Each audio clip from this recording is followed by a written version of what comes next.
Many of us are so mightily afraid of conflict that we are willing to go to great lengths to avoid it. We are ready to give in, give up on our ideals, compromise our principles, even lie in order to pursue what we may perceive as peaceful resolution. Yet why are we so intimidated by a mere idea of disagreement? Well, I have quite a few thoughts about that, and I'm going to share just a few, as well as a simple and unoriginal solution at the end. First, you cannot deny the impact of monotheistic religions on our collective unconscious.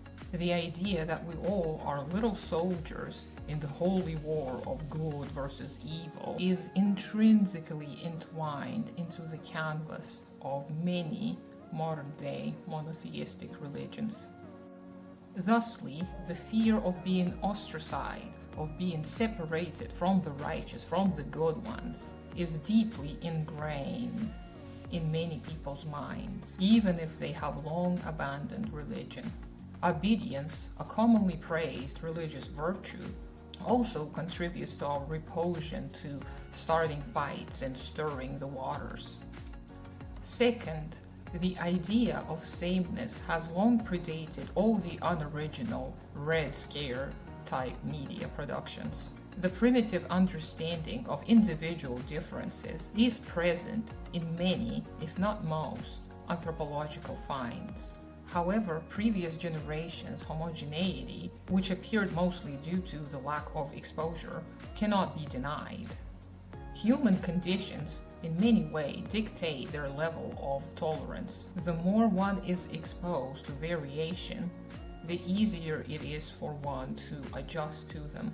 However, the somewhat primordial fear of the unknown may lead to hostility towards divergence, to the naive desire for all to agree about all. And so the childish fear of the vast, unfathomable multiplicity of the world and its people can lead us to eschew even the slightest dissent. Third, the relentless trauma perpetuated by one generation after another. When one grows in the environment where safety is lacking, one's own dignity is continuously compromised, where the unsteady winds of affection and abhorrence are rotated rampantly, one cannot fully comprehend what constitutes normative conflict, healthy boundaries, and the usual hiccups of human interaction. So one may be brought up to fear antagonism in any of its forms. Hence comes my preliminary conclusion. Education, vigorous strive for the betterment of oneself and others, unconditional provision for all the basic human needs. All of these may help remedy the aforementioned ailments of the modern human strife.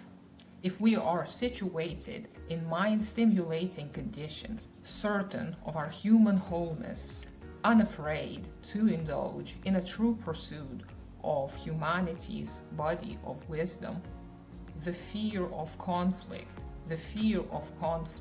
and aversion to disagreeableness will fade away as unnecessary remnants of the past.